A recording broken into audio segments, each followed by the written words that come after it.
Hey, what's going on, guys? My name is Bashir Campbell, and you are now tuned into the realm of comics, where all we do all day, every day is talk anything and everything to do with comic books. Now, on my last episode, I gave you guys DC Rebirth #1, Part 1, where we were traveling with Wally West, aka Kid Flash, as he was tumbling through the Speed Force. And he's been tumbling for some time now, and he's been reaching out to people, trying to reconnect himself to reality. And we find out that somebody has interfered with time. Somebody has rewritten the last 10 years of our superheroes' lives. Now, with that, Wally West is trying to reach out to people. We see him reaching out to Bruce Wayne, and Bruce doesn't know who he is. So things are messed up. And part 1 left us off with a lot of questions to be answered.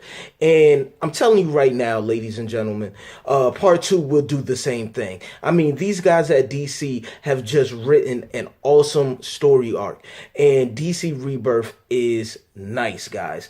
And don't forget, my first 50 subscribers will get their choice of a DC or Marvel mystery box. I think I'm at 40 right now, so there's still time for 10 more people to get in there. Make sure you subscribe and you click the notification bell at the bottom, guys. Without further ado, this is DC Rebirth #1, Part 2. This is the realm of comics.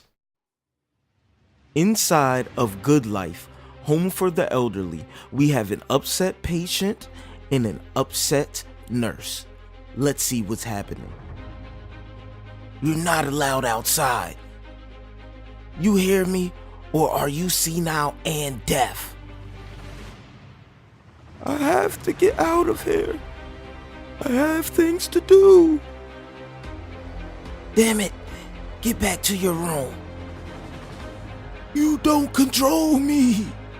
Court order says different, old timer. You stay inside and behave like the rest of the grandpas and grandmas, and they'll drop the trespassing charges. Don't make us drag your granddaughter down here again. She's as sick of dealing with you as we are. I won't stay locked up. This man's words echo mine. At first, I think that's why I'm drawn to him after Bruce. Then, I feel the static in the air around him. Please, go away! Let this old man be! He's connected to lightning too. He was born in 1917. He's been in and out of rest homes for the last 37 years. He tells tales of his youth to everyone he sees. How he was part of a covert team of mystery men that helped end World War II. Except for his great-grandson, they all think he's crazy. Every doctor in the state has told him so. But he's not. I see you! The memories of the universe before the flashpoint slip away with every second I'm back. I don't know how long I have. Please listen to me carefully. Their history may have been stolen, but your friends weren't completely lost. McCarthy yelled, "Take off your mask! You know I was only trying to protect them. I'm sorry for what I did." It's wartime again. The world is going to need your friends, but you can bring them back. You have that power, Johnny. Use the genie. Find the Justice Society. It's all I've been trying to do. The nurse crashes into the room. Pain in the ass, the nurse says. The moment Johnny panics, I lose what fragile connection I had. The Speed Force pulls me back in. I fight it. It hurts. I don't know how many more times I can do this before I'm completely ripped apart. Thunderbolt! Thunderbolt! Where did you go? Thunderbolt! Let's go, Mr. Thunder. Come back, please! I didn't mean to throw you away. I need help. I take a deep breath, Like diving back into the water, my lungs burn. A buzzing fills my ears. I feel someone else outside of time, lost like me. I try to grab onto them before I drown, but they're out of reach. She won't give me her name, Captain. She says it's too dangerous for us to know. I can't place her accent. What is it? French, maybe. I don't know. What are the charges again? Theft. She stole a sandwich. She said it was a misunderstanding. She claims where she comes from, food is free. Food is free? What country is that? No idea, but after talking to her for the last hour, I do know one thing for sure. This woman needs professional help. I've come here to speak with Superman. Superman, huh? Yes. I'm a friend of his. You don't say. I believe I just did. I hate to break the bad news, miss, but it's been playing over every network for the last 24 hours. Superman's gone missing in action. Well, I can wait until he gets back. You think this is a joke? The Justice League says he could be dead. Oh, he very may well be. And no, I do not think this is a joke. Then why are you smiling? Because everything's going to be all right. Yeah, and how do you know that? Because I've seen the future. So, she's out of her mind? Or very, very confused? I'll call mental services. As long as she's not violent. She didn't have any weapons on her, Captain Sawyer. Just this. What I see flicker in front of my eyes next is like reality is trying to tell me, don't stop fighting. You're not alone. This is the 5th class Professor Palmer has canceled in a week. I know every scientific journal in the country calls him the next Neil deGrasse Tyson, but he is still an employee at my university with students to teach. Ray Palmer has a responsibility, Mr. Choi. Professor Palmer knows that, Dean Plum. He knows a lot. Why are you standing there staring at me through those Coke bottles muttering nonsense? Go and find your boss before I deport you back to Hong Kong. Professor Palmer! I know you've told me to never disturb you when you're on a serious project, but I think this is important. Professor, it's Ryan. Professor. And as we notice, the professor has mail piled up underneath his door, which means either he's not there or something is wrong. Hello?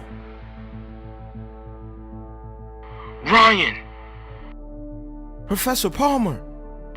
Ryan, if you're receiving this message, well, I'm in big trouble. Last week, I detected a disruption deep within the temporal nanostructure of the timeline. I thought it was Kronos trying to loot history's greatest treasures again. I put on the atom suit, shrunk down, and I know it's unwise, but I jumped into the time pool, and I quickly discovered this disturbance wasn't because of Kronos. I found evidence of something much bigger than a few historical robberies within the very essence of time. Looking for answers, I shrunk beyond the atomic, and I discovered something unbelievable. What I can only call the microverse. I need you to cancel my classes for the foreseeable future. Let Jean know the alimony check will be late. Tell her I love her. And then I need you to do something else for me, Ryan. I know you don't play sports, you hate the outdoors, and you're afraid of heights. You have asthma and allergies. Honestly, you're a bit of a mess. But You're also the only person that knows my tech and what I do with it as the Atom, as well as I do. And more important than all of that, you're the only one I can trust with this. I left you a size-changing belt, identical to mine. It has a tether to me. It should be able to lead you to my exact atomic location, so you can fish me out of here and bring me back to the lab. You'll not only be saving my life, Ryan, you may be saving the entire universe. Oh, there's one last thing. God, how could I forget? This is extremely important. When you reach the first world of the microverse, you're going to meet someone. They're going to seek you out. Whatever you do, whatever they say, do not.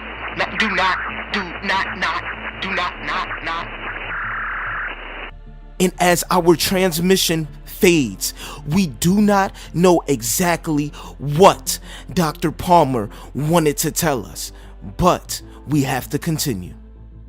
Professor Palmer! Uh-oh. Legacy isn't forgotten. Is that what the universe is trying to say? There are others like me? This feels wrong, Mr. Cord. Jamie, this couldn't be more right. And call me Ted. Mr. Cord was my dad. I'd rather you spend your time trying to figure out how to get the scarab off my back instead of building giant bugs. This is the bug, Jamie. It's our mobile headquarters, like a flying bat cave. We don't need a bat cave. I don't want a bat cave.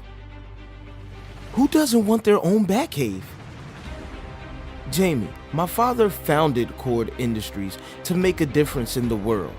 When I inherited it, I swore I would too. In making and designing tech, that's good. But when you came to me for my help, that's destiny. Like you and the scarab.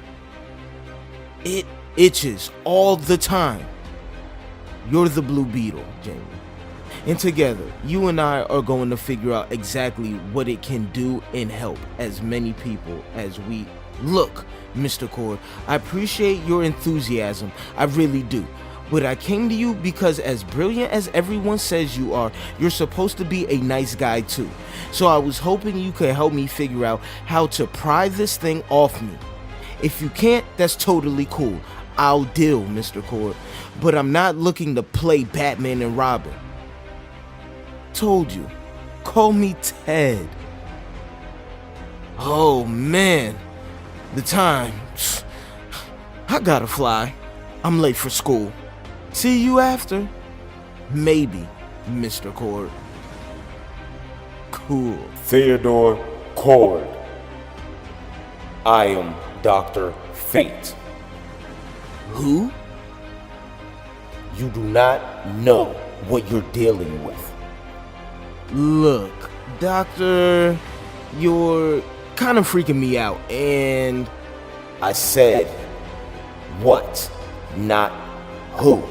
Jamie Reyes is an innocent in this, fused with something you both misunderstand. I think I understand enough. He's got power, he's got heart, and this alien scarab?